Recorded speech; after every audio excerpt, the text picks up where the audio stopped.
Đồng bào ơi, hãy lắng nghe bao lời đau của đất. Đồng bào ơi, hãy lắng nghe bao lời đau của nước. Đất nước ta hôm nay đang bên bờ vong nhục, đang ác gian vô lương, đang âm thầm bán nước. Hãy đứng lên đồng bào ơi, hãy đứng lên, ta đừng sợ chi, phải tự mình hôm nay giữ nước. To lên tổ quốc mình tất cả quyền làm người, tổ quốc mình dục qua đồng bào ơi, chung bán quê hương cả đồng xanh sông nước biên trời. Ladies and gentlemen, we gather here today to protest against the pollution that's caused in Vietnam in the last month by a Taiwanese steel plant in central Vietnam. We protest against the corrupt Vietnamese Communist government in Vietnam for their silence.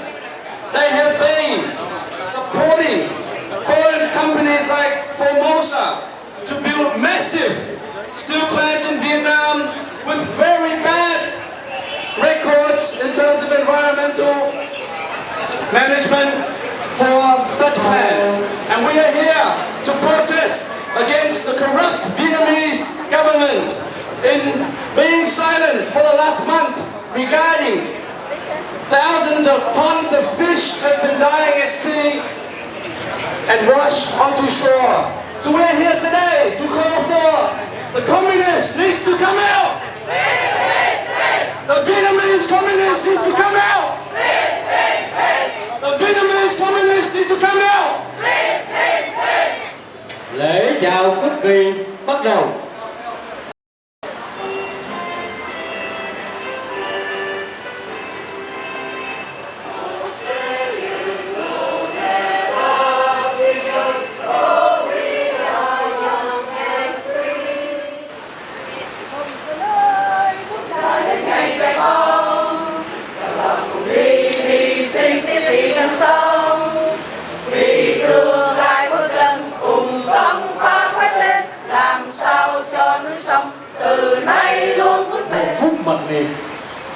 Để tưởng nhớ công ơn các bậc tiền nhân, anh hùng, liệt nữ đã dày công dựng nước và giữ nước. Để tưởng nhớ dân quân kháng chiến Việt Nam Cộng Hòa và đồng minh đã hy sinh trong cuộc chiến bảo vệ tự do và hạnh phúc cho đồng bào miền Nam. Để tưởng nhớ các đồng bào ruột thịt đã bỏ mình trong biển cả, trên rừng sâu, trên bước đường vượt thoát chế độ độc tài cộng sản đi tìm tự do. Và để tưởng nhớ đồng bào cùng các nhà tranh đấu cho tự do, dân chủ và nhân quyền cho dân tộc Việt Nam, họ đã bị bức hại trong lao tù cộng sản. Phút mặc niệm bắt đầu. Fish this water to me. Clean, clean, clean. Fish this water to me. Clean, clean, clean. We finally made it. Cá cân, nước sạch. Cá cân, nước sạch. Dân cân, minh bạch. Dân cân, minh bạch. Đảng Cộng sản phải sạch. Đảng Cộng sản phải sạch. Đảng Cộng sản đã đảo. Đảng Cộng sản đã đảo. Communist go to hell. Communist go to hell. Cá cân, nước sạch. Cá cân, nước sạch. Been silence regarding the massive sea destruction in Vietnam for the last month. This is the cause of many projects in Vietnam where they release waste into the seas without treat all these waste before it is released. To begin, I now invite Dr. Thanh Ha, the president of the Vietnamese Community in New South Wales, to give a speech. Good morning, ladies and gentlemen. We're here on behalf of the Vietnamese in Australia, the citizen of Australia, living in New South Wales.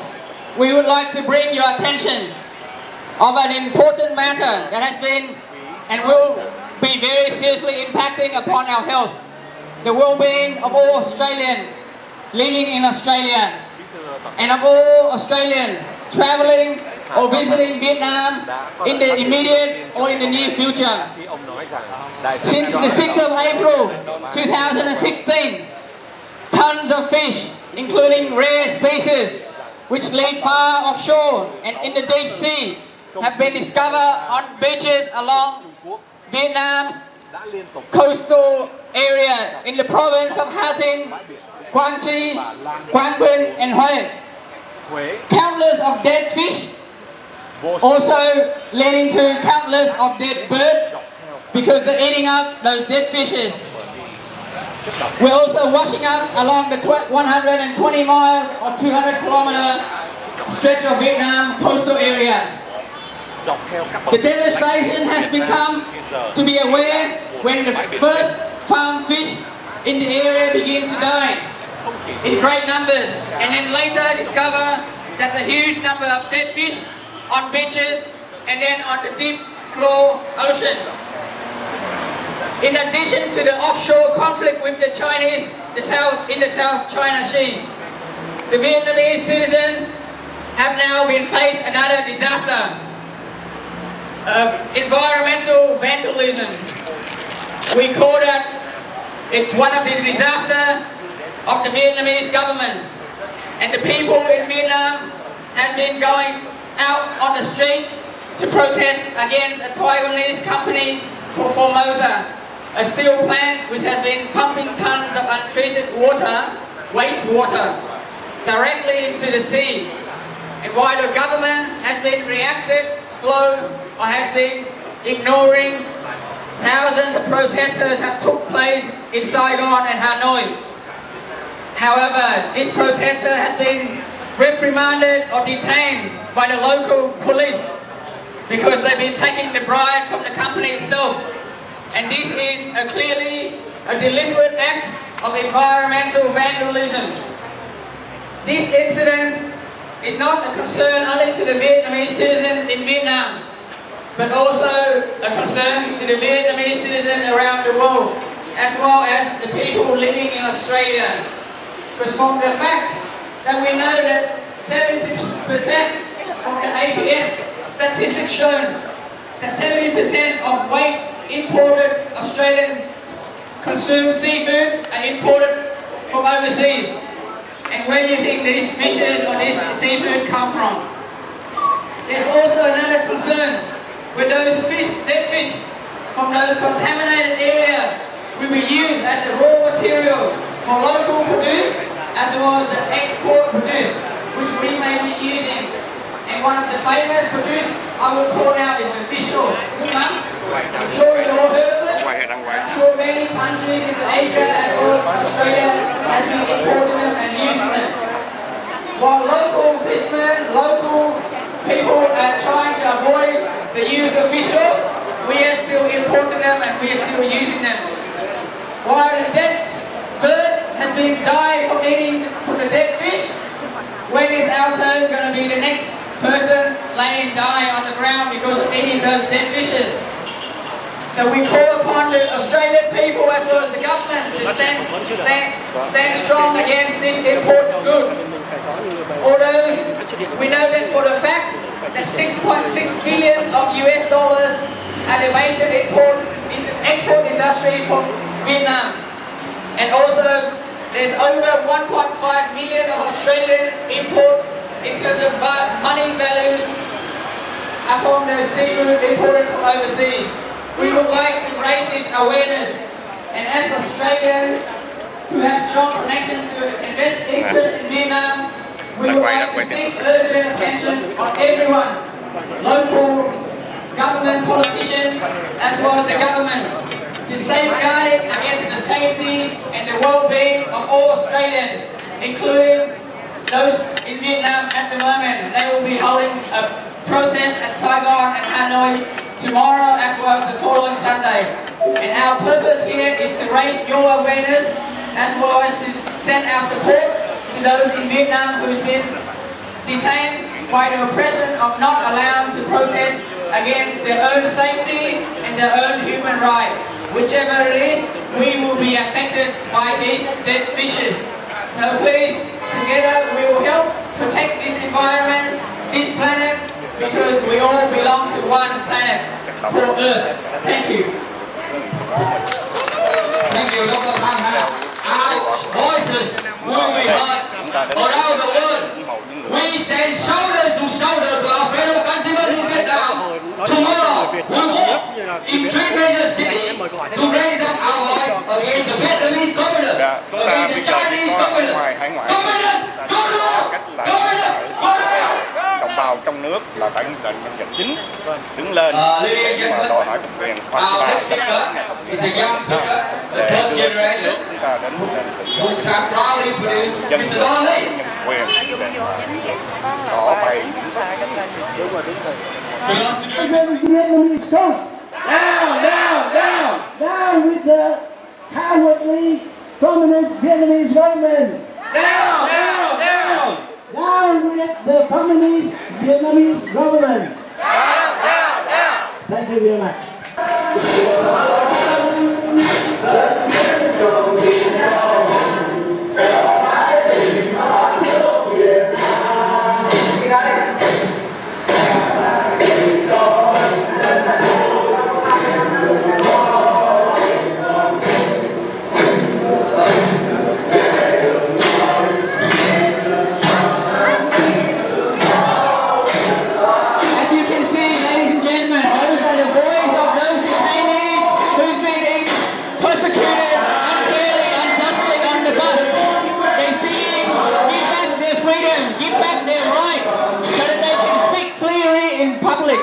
They want their freedom and their right to speak freely in public. That's what the song's saying. And those are just some of the verse that they keep repeating themselves, singing over and over again while they've been detained on the bus going back to the police station.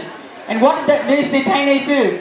They just sing, they just come out with a placard, a sign saying, "Save our sea." Like as you can see, we have a banner here with these pictures been taken from those rallies in Vietnam. All they said is SOS, emergency, help them save our sea. That's all they're seeking for. Where is their weapons? However, the police, the local commanders been sending them to beat them while they're protesting against this. As you see another old lady, what did she did? She just said, "We want to live." They just want a clean water, clean fish, clean environment so that they can live in. That's all their signs simply say, "We want to live." They just want to live a peaceful life with their ongoing fishery daily life. However, this daily life has been stopped, has been paused by the polluted, by the vandalism of the environmental of the company called Formosa. And that's all they've been asking for. And they get detained for those silly rallies that they've been on the street. However, the next picture you've seen on the banner is that the Vietnamese people as well as the people in Vietnam need to clean aware of those imported products from Vietnam because they could be made from those dead fishes. And why do fish die? They only die because of the water has been polluted. And when the water has been polluted, you drink the water, you also die. You eat the polluted fish, you also die. I'm thinking it's the same thing. So that's why we need to make sure that everyone is aware of this issue. We call upon everyone, including local government, federal government, as well as the national, state MP, everyone to put our hands together to take action to fight against this very important issue. Thank you. Communist needs to come out! Clean! Clean! Clean! Communist government needs to come out! Clean, clean, clean! Communist government needs to come out! Clean, clean, clean! Như quý vị theo dõi tin tức thì chúng ta biết đó là ngày weekend tới đây 22 tháng 5 Tổng thống Obama sẽ thăm viếng Việt Nam. Và cũng là cái lúc mà Cộng sản Việt Nam sẽ làm cái trò hề là kêu bằng người dân đi bầu. Trong cái lúc này là cái lúc mà người dân của chúng ta cần phải xuống đường nhiều nhất. Vì vậy chúng tôi kêu gọi một lần nữa quý vị hãy kêu gọi chia sẻ cùng với đồng bào của chúng ta ở trong nước để đồng bào của chúng ta đứng lên đòi lại những cái gì thuộc về của người dân. Một lần nữa chúng tôi kêu gọi quý vị hãy đăng lên trên các trang mạng, hãy share với bạn bè của mình, có nói chuyện về với người thân của mình ở Việt Nam, chúng ta cũng nên làm những cái việc như vậy. chúng ta đi biểu tình ở đây rất là ôn hòa, không có bị gì hết, cảnh sát đứng canh cho chúng ta biểu tình. Còn trong khi đó Việt Nam chúng ta cũng làm tương tự như vậy, nhưng nó cho những người an ninh ngầm đi chung vào khóa rối và tìm cách để mà bắt bớ những cái người dân đi biểu tình rất là đơn thuần, và tại vì họ không có muốn những cái biểu tình như vậy được kéo dài và càng ngày càng lớn mạnh. Vì vậy chúng ta kêu gọi tất cả chúng ta hãy đỡ Cộng sản, đỡ Cộng sản. Để tiếp theo chương trình, chúng tôi xin kính mời ông Phô Huy là Chủ tịch Hội đồng Tư vấn Giám sát của Cộng đồng Người Việt Tự do từ New South Wales có đôi lời. Cảm ơn con. Thưa quý vị, chúng ta tôi nói về Anh ngữ. We are here today to protest against the corrupted Vietnamese government who has colluded with foreign company to destroy our country environment. For so many years, they did nothing for the country but to benefit themselves at the expense of our countrymen. Hundreds and hundreds of tons of fish has died because of their action. Allow the crony steel company Formosa spreading toxic to our shore. Over 250 kilometers of Vietnam coastal line has been permanently destroyed through contamination. There is no longer clean water, clean sea, clean environment in Vietnam. Our countrymen's livelihood has been destroyed. Our economy is collapsing. Because of them, they have committed the crime against humanity. A crime that should be brought to justice. After 41 years of communist ruling, Vietnam has been brought to its knees. Our country has been devastated. They let the Chinese government to control, the Chinese communists to control Vietnam, and they are nothing but the puppet of the Chinese communists. Allow toxic chemicals is right and wrong here. Stop it.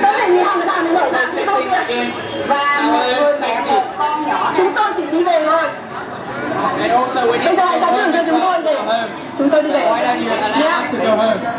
Và nếu có từng nhất ở đây thì cũng không phải được gì hết. Đó một cái.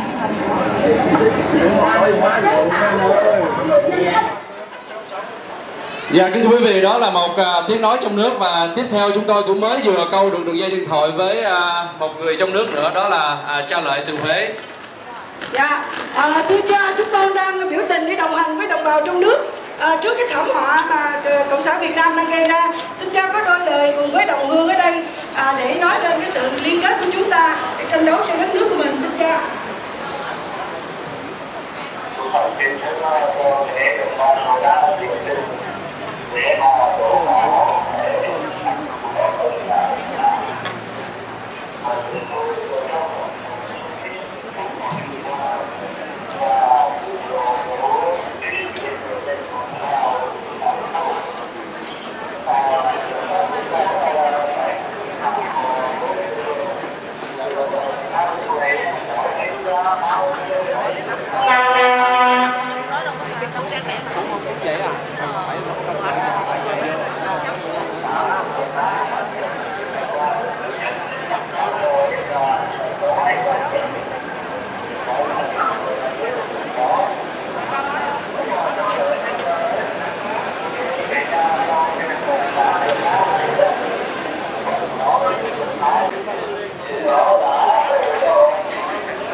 Chúng ta phải lên tiếng.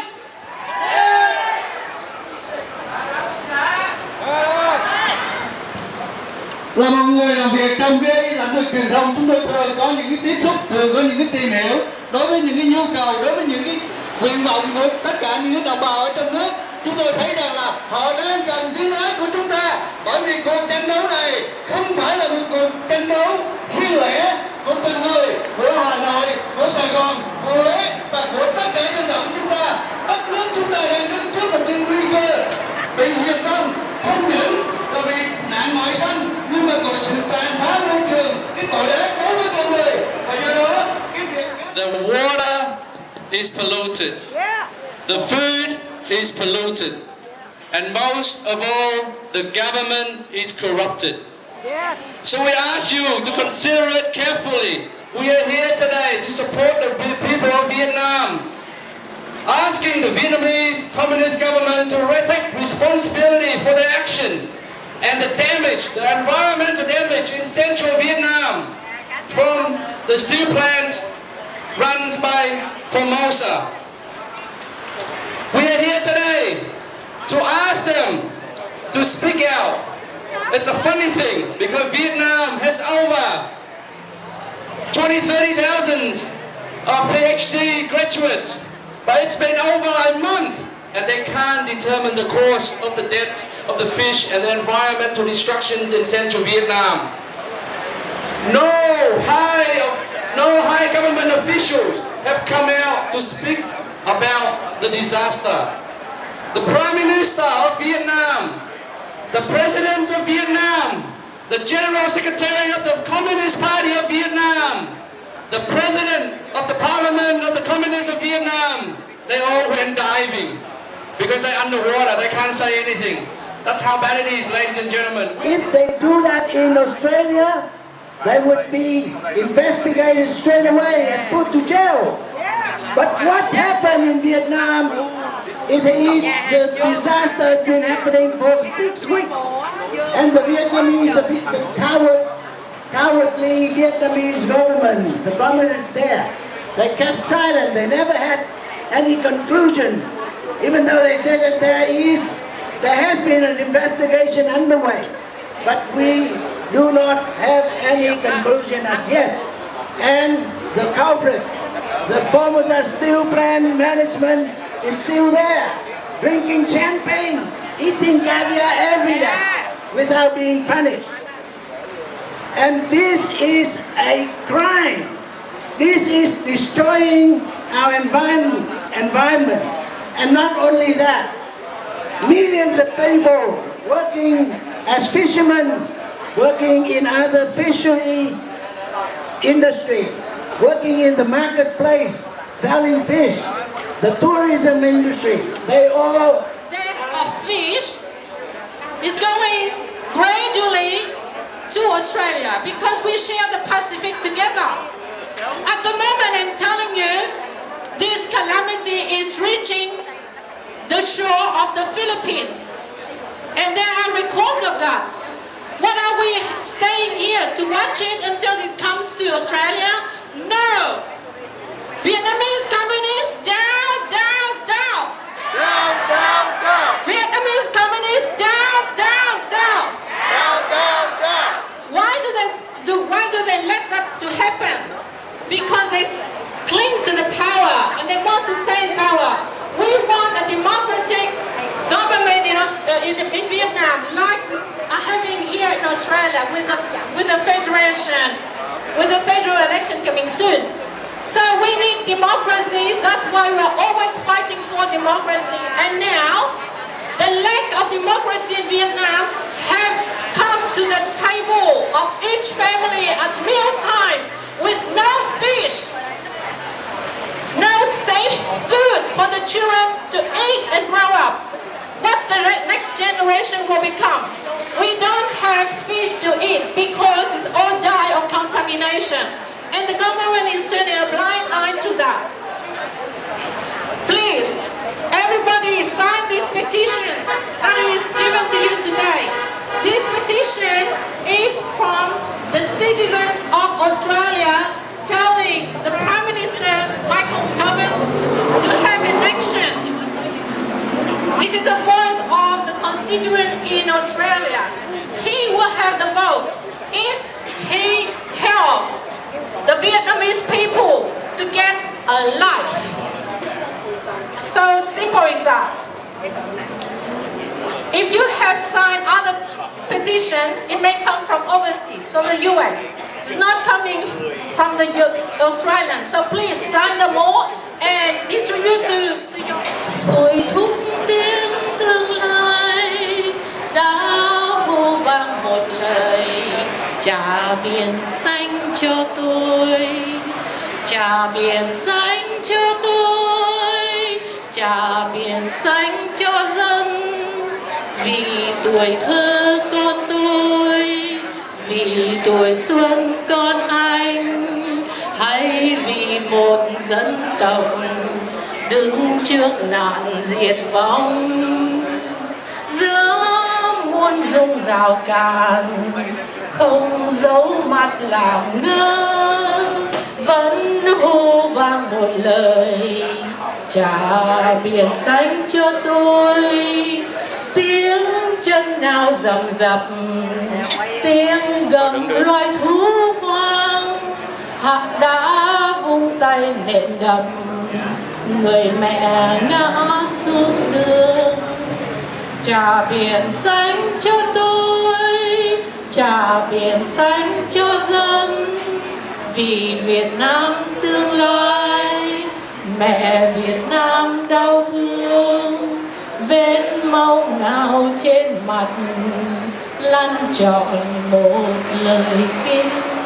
Xin quý vị cùng hát bài này đều đều mỗi ngày để thấm nỗi đau của người phụ nữ trong nước. Và một lần nữa, đa đạo Cộng sản Việt Nam, đa đạo Cộng sản Việt Nam. Cảm ơn với ông bà, cha mẹ, anh em, bạn bè của con ở trong nước, là chúng ta, các bạn của con, các em của con, dù sống xa quê hương nhưng mà chúng con không bao giờ thương xót và yêu thương, và không bao giờ ngừng đồng hành với những đau thương của những người dân của chúng ta ở trong nước. Chúng con không chấp nhận chế độ Cộng sản Việt Nam thờ ơ trước nỗi đau của người dân. Con tha thiết muốn nước Úc và thế giới quan tâm đến đất nước Việt Nam của chúng ta. Và dù họ không quan tâm đến đất nước của Việt Nam của chúng ta, ít nhất xin họ đừng vô tình tiếp tay làm mạnh cho Cộng sản để hại người dân của chúng ta nữa.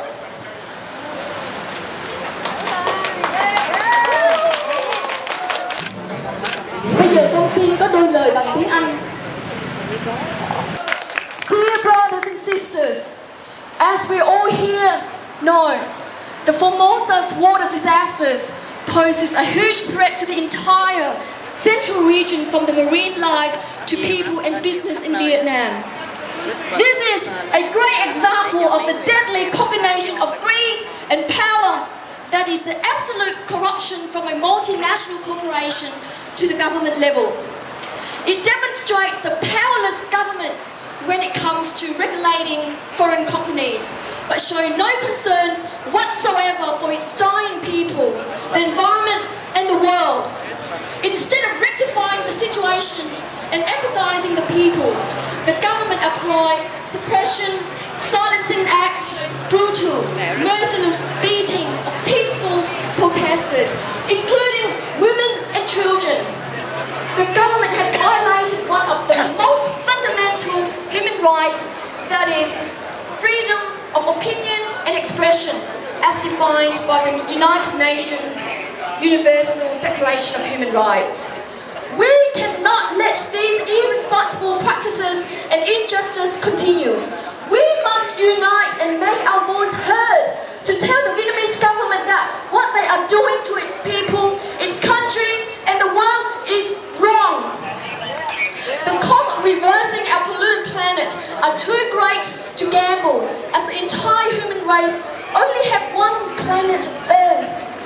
So please, Australia, brothers and sisters from all parts of the world, we urge you, do not let ignorance destroy our chance of taking action to end these acts of injustice. We all have the responsibility to respond with love and care for our planet, for the innocent people of Vietnam.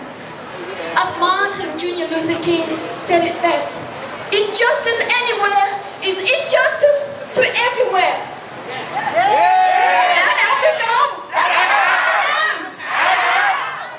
Thank you. May peace be with us all. Thank you. Để nêu cao tinh thần của đồng bào tại Úc Châu cũng như cộng đồng người Việt tự do Liên bang Úc Châu và các tiểu bang xuống đường để ủng hộ đồng bào ở trong nước, đứng lên đòi quyền làm người, đòi bảo vệ môi trường sinh thái, môi trường biển của đất nước chúng ta. Chế độ Cộng sản Việt Nam đã bán nước, hiện nay đang tọa lập với những công ty lớn như là Formosa để hủy hoại môi trường của dân tộc chúng ta. Theo những nhà nghiên cứu thì vấn đề này có thể di hại đến trên 50 năm tới. Đây là một vấn đề rất nguy hiểm theo những nhà marine biologists, tức là những người chuyên về môi trường biển ở bên Pháp. Trong một cuộc phỏng vấn với đài phát thanh RFI đã cho biết là sự kiện tại miền Trung Việt Nam có thể sẽ di hại đến 50 năm tới. Đây là một tình hình hết sức là nguy cấp cho đồng hương chúng ta, cho đồng bào chúng ta vì sức khỏe, nguồn thực phẩm từ biển và cũng như là những nguồn lợi khác từ biển khơi. Thưa quý vị, nếu chế độ Cộng sản Việt Nam còn tồn tại, dân tộc Việt Nam tiếp tục bị đàn áp, đè nén. Chúng ta đã thấy hình ảnh của những người yêu nước đứng lên biểu tình ôn hòa, nhưng họ đã bị bắt, bị đánh đập. Do đó, chúng ta biểu tình ngày hôm nay để ủng hộ tinh thần cho đồng bào chúng ta ở trong nước, quyết tâm đứng lên lật đổ cái bạo quyền đó, lật đổ cái chế độ tham nhũng và nô lệ ngoại bang như vậy. Overthrow the communist regime of Vietnam. Lật đổ chế độ Cộng sản Việt Nam ở tại Việt Nam. Lật đổ chế độ Cộng sản Việt Nam để giải quyết vấn đề của Việt Nam một cách rốt ráo. Chỉ có một cách duy nhất là chúng ta phải lật đổ cái chế độ đó. Kính thưa quý vị, chế độ Cộng sản Việt Nam hiện nay đang tọa lập với chế độ Trung Cộng. Do đó, chúng tôi kêu gọi tất cả quý vị hãy cùng lên tiếng tẩy chay tất cả những hàng hóa, dịch vụ và mặt hàng nào làm tại Trung Cộng. Vì đây là chúng ta tiếp tay cho Trung Cộng đàn áp dân tộc chúng ta. Tẩy chay hàng hóa của Trung Cộng. Boycott all Chinese goods. Tẩy chay tất cả những hàng hóa và thực phẩm của Trung Cộng. Boycott all Chinese food and goods. Boycott. Và làm độc hại cho sức khỏe của người Úc. Chúng ta cũng phải tẩy chay hàng hóa của Trung Cộng, dịch vụ của Trung Cộng và thực phẩm của Trung Cộng tại Úc Châu. Kính thưa quý vị, Trung Cộng hiện nay đang tìm cách đưa tất cả những kỹ nghệ nguy hiểm đến môi trường của Việt Nam sang Việt Nam, như trường hợp khai thác bauxit ở Tây Nguyên. Công ty Formosa sản xuất gang thép tại Vũng Áng, Hà Tĩnh. Đây là những hành động, đây là những cái chương trình thâm độc của chế độ Cộng sản Trung Cộng và Việt Cộng. Kính thưa quý vị, Trung Cộng hiện thời đang xây rất nhiều đập nước ở trên thượng nguồn sông Cửu Long để ngăn chặn phù sa và hải sản xuống biển hồ Tông Lê Sáp ở Cao Miên. Do đó miền Nam Việt Nam sẽ không có tôm cá nữa, đồng bằng sông Cửu Long của chúng ta sẽ không có phù sa nữa, nước của Tiền Giang và Hậu Giang xuống thấp, nước biển sẽ ngập mặn và làm hủy hoại môi trường sinh thái của đồng bằng sông Cửu Long. Đây là một đồng bằng nuôi sống dân tộc chúng ta, vì đất nước chúng ta dựa trên nền nông nghiệp để sản xuất lúa gạo. Chúng ta sẽ bị đói vì không có gạo mà ăn. Chúng ta không có thực phẩm vì không thể ra khơi đánh bắt hải sản. Và chúng ta cũng không có hải sản xuống đồng bằng sông Cửu Long. Do đó dân tộc chúng ta sẽ bị đói. Hệ thống sinh thái của đồng bằng sông Cửu Long sẽ bị tiêu diệt. Kính thưa quý vị, tại sao chế độ Trung Cộng lại tàn ác như vậy? Vì chúng đã hủy hoại môi trường của chúng nó ở bên Trung Cộng.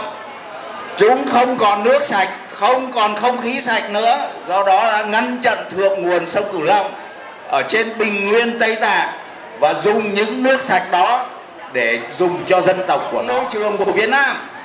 Do đó chế độ Trung Cộng sẽ đưa tất cả những kỹ nghệ độc hại sang Việt Nam để hủy hoại môi trường Việt Nam và giết dần mòn dân tộc Việt Nam. Đá đạo Trung Cộng tàn ác, đả đạo Trung Cộng, hủy hoại môi trường của Việt Nam. Đả đạo Việt Cộng, đả đạo Việt Cộng.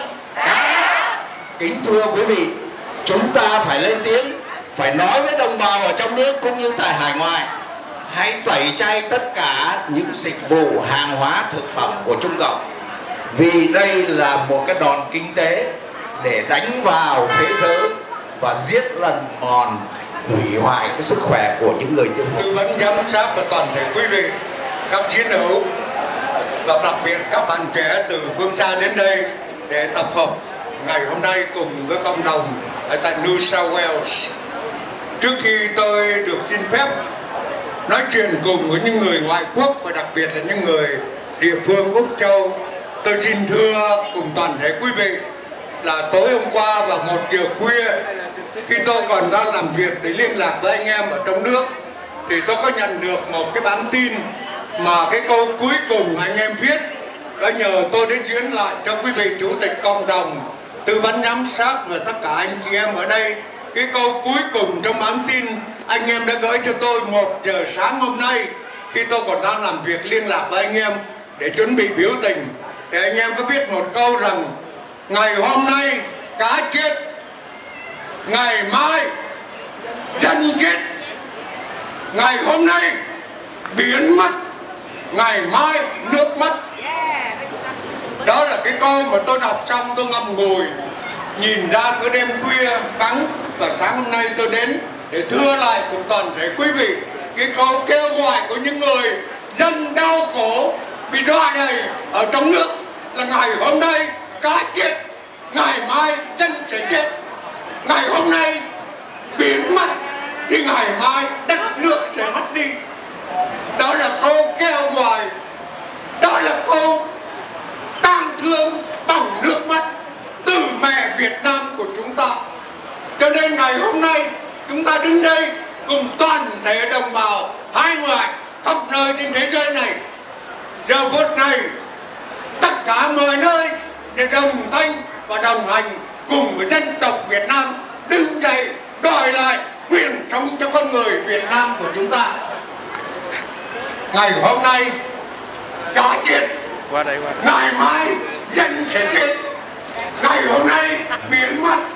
Cùng toàn thể quý vị, nếu như hôm nay chúng ta tan cuộc biểu tình này trở về, thì trên con đường về và tối hôm nay chúng ta vẫn còn nghe vọng từ quê hương vọng ra lời kêu gọi ngày mai dân chết, ngày mai nước mất rồi. Chúng ta dù có được sống thanh nhàn, tự do, dân chủ trên đất nước Úc này và bất cứ nơi nào trên thế giới, cũng xin nghe lời kêu gọi thảm thương của dân tộc Việt Nam của chúng ta đang sắp mất rồi, mất bởi sự tàn bạo của một chế độ cộng sản, mất bởi sự thâm lăng của bọn Tàu Cộng làm cho đất nước của chúng ta một cách thờ ơ trước nỗi đau thương của dân tộc. Xin cảm ơn quý vị. Ladies and gentlemen, hôm nay về cộng kết.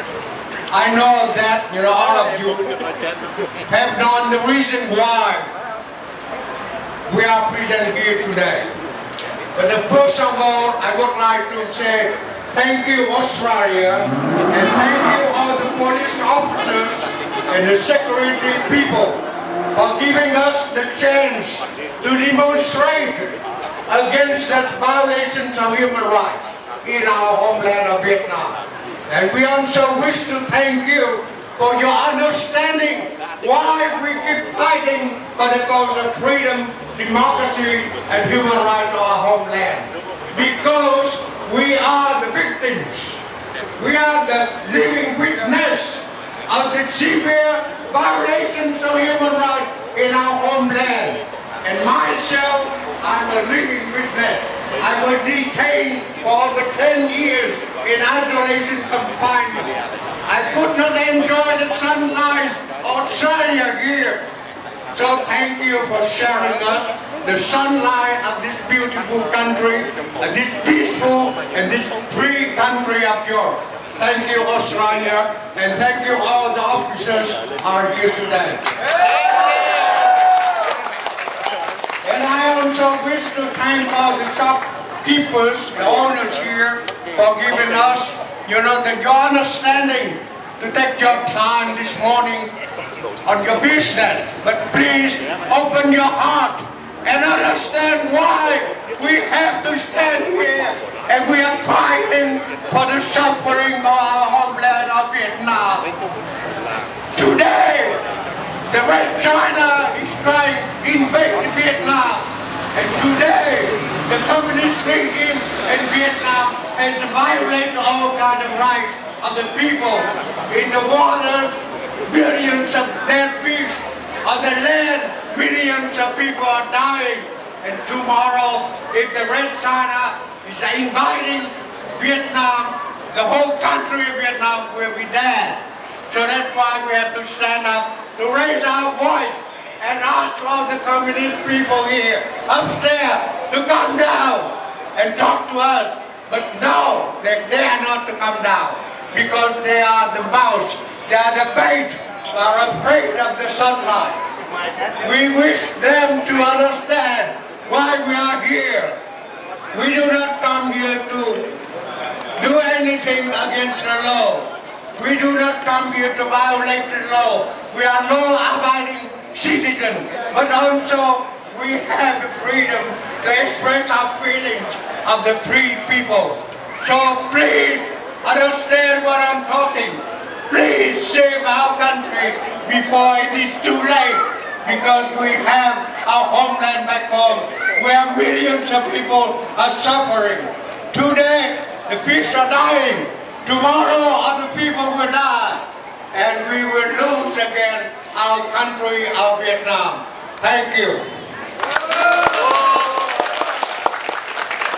Xin các bạn thưa cho tôi một câu cuối cùng. Xin ông Chủ tịch, xin hô cùng tôi một câu. Đại hào Cộng sản Việt Nam. Freedom for Vietnam. Thank you. Thank you, Dr. He's one of the elder of us, which we all respect him for what he's done to raise the voice for those people in Vietnam. In our last 10 minutes here that we have with our rally today, I would like to thank everyone who has been supporting us as well as raising the voice for those people in Vietnam. In the next moment, I would like to also make some announcement. Depends on what happens tomorrow in Vietnam. We may have to go down on the street again to rally next Saturday as well as the following Saturday. And we will continue to do that until Vietnam, the communist government is coming out clean. Until the people in the coast area has the cleaner environment to live in. Until the fish are free to live. Until the produce from the fish